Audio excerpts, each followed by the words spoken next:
Now these are two very interesting and unique handhelds that Ioneos recently launched. There's just nothing quite like them in the market today. Now that's not necessarily a good thing, right? So what is so special about these two?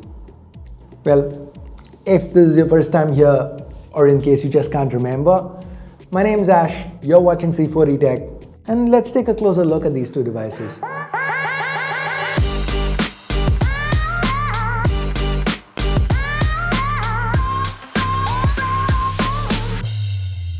Now there are two sections to this video, one on the Windows handheld, the Ioneo Flip DS, and another on the Android handheld, the Pocket S. So let's begin with the Android. This is the Ioneo Pocket S, the most powerful Android handheld today.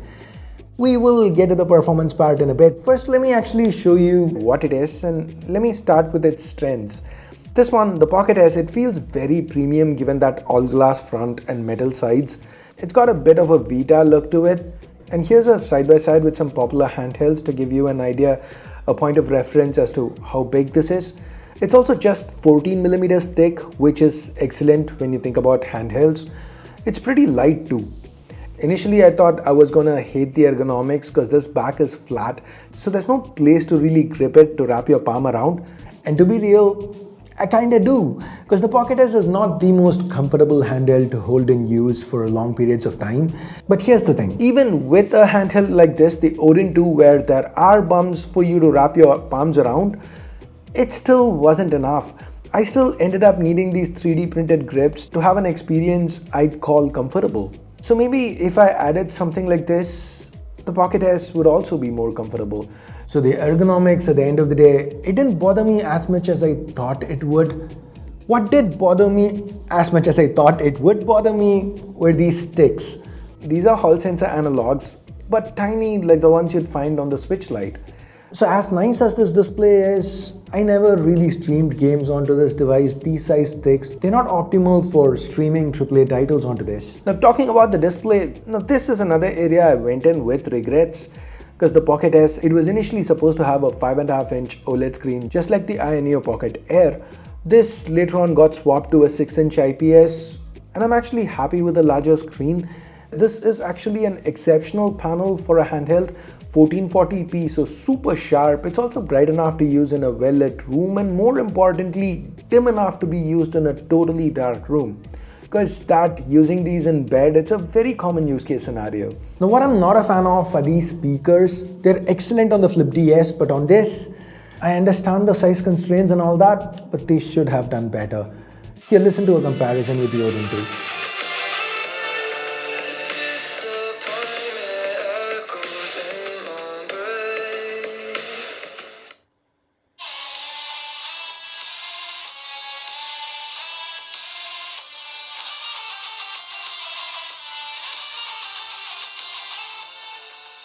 Now talking about the Odin 2, that handheld, it's powered by the Snapdragon 8 Gen 2.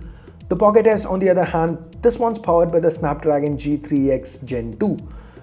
Now that's the follow-up to the chip we first saw on the Razer Edge. So that brings us to the question of how do these two chips stack up? Now to give you the short version, CPU is the same. Actually, we have a slightly overclocked prime core like the one you find on the S23 series, 8 Gen 2 for Galaxy. So CPU performance is similar to what we find on the 8 Gen 2.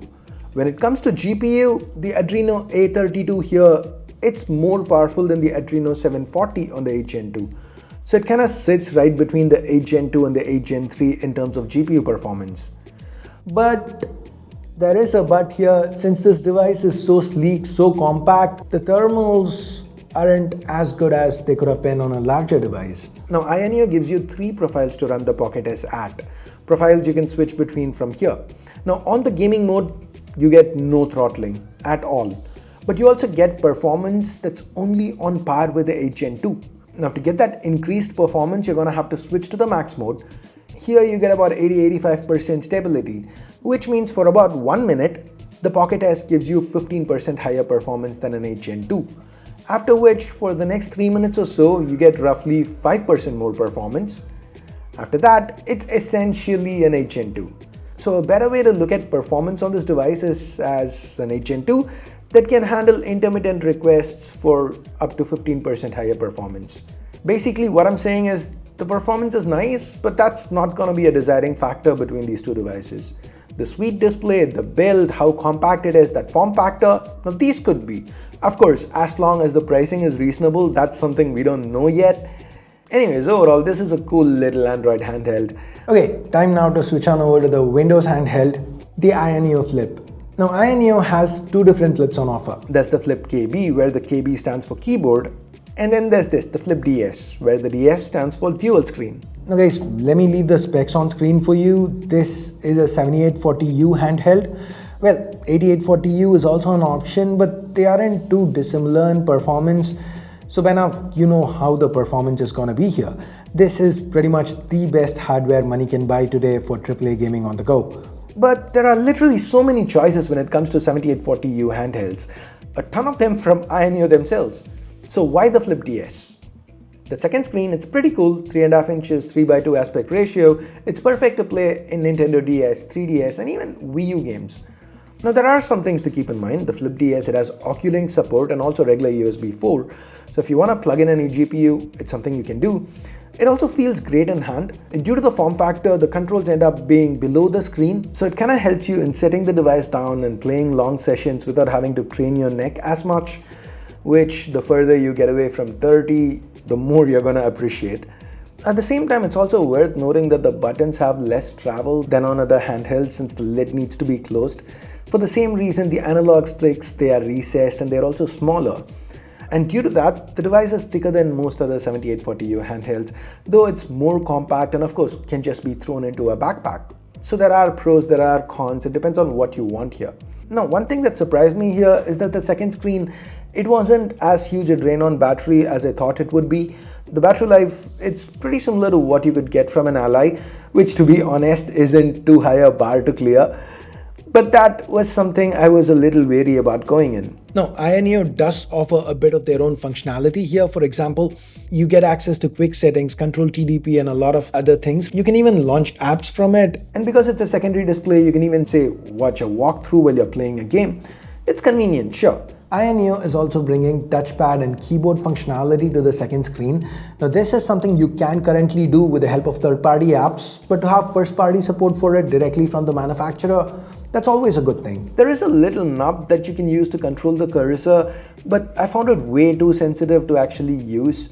Overall, AYANEO's software here, it seems promising, but it is a little finicky. All that said, the Flip DS, it's still a unique piece of hardware that I find very interesting, and it also happens to be priced a little sensibly.